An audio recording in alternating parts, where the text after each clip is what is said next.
Hello friends, welcome to Akulmach Live. Let me ask you, do you ever get this feeling that your greatest strength actually is your biggest liability? In this video, we dive deep into Bhagavad Gita Chapter 3 verse 37 to uncover what we call the CEO's silent assassin.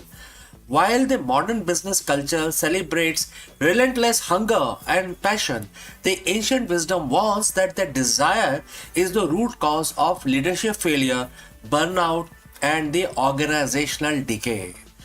Let's go forward and discuss this matter. Every year, thousands of CEOs, founders, and high level executives fall from grace, not because they lacked intelligence, not because they lacked the capital, and certainly not because they lacked passion. In fact, it was their passion that killed them. We live in a corporate culture that worships hunger. We are told to be disruptor, to be relentless, and to want it more than anyone else. But there is a thin, invisible line where healthy ambition turns into psychological parasite. Before we move forward on this subject, a word about our sponsor. Let me ask you, are you struggling to find the right solution for your business problems? I would like to introduce HelloGig.com, whose AI engine connects you with top-tier freelancers from your industry only, which helps in designing a better and scalable solution for your business. Whether you are a SaaS startup or an enterprise, HelloGig makes sure that you can focus on your core business. With HelloGig's global freelance network, you can depend upon all your technology needs, be it software development, artificial intelligence, video editing, or even something else. Ready to hire smarter? Scan the QR code given on the screen or click on the link below. Now let's get back to our video.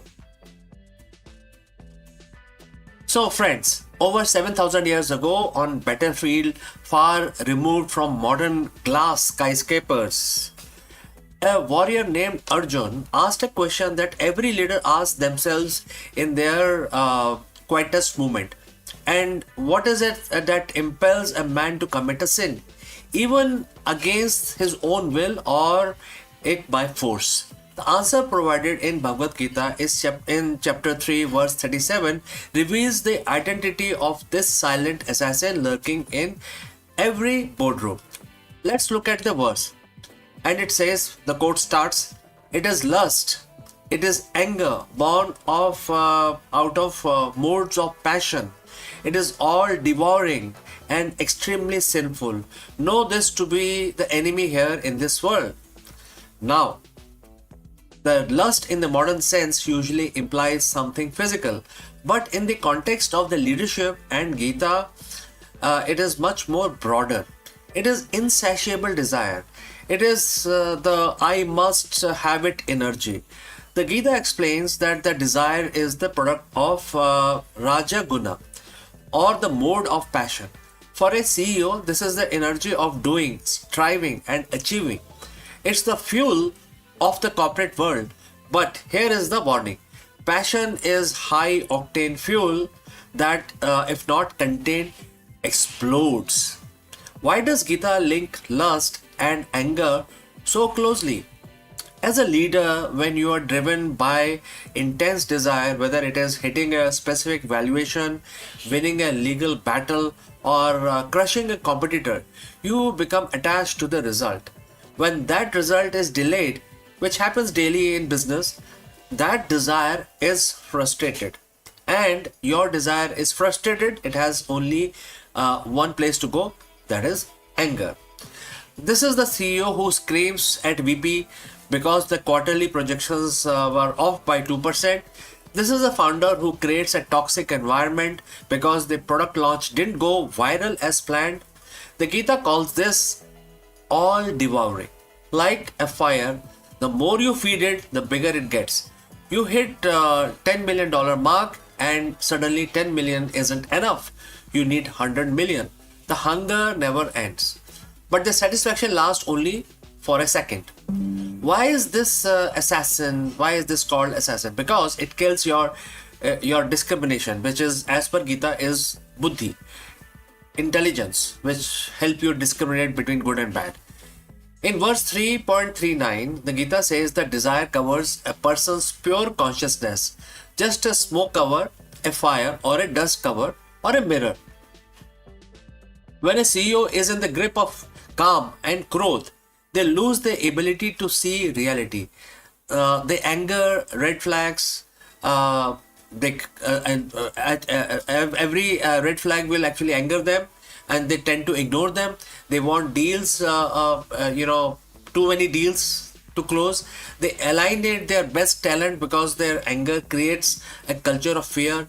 They make unethical shortcuts because the all devouring desire, justification, etc. Will justify everything, because people say everything is fair in war, love, and business. Think of the great corporate collapses of the last decade, from Enron to recent crypto meltdown. If you look closely at the autopsy of these companies, you won't just find bad math. You will find a leader who was consumed by the silent assassin, an insatiable desire for more that eventually turned into anger of desperation. So what is the alternative here? Does Gita suggest CEO should stop being ambitious? No.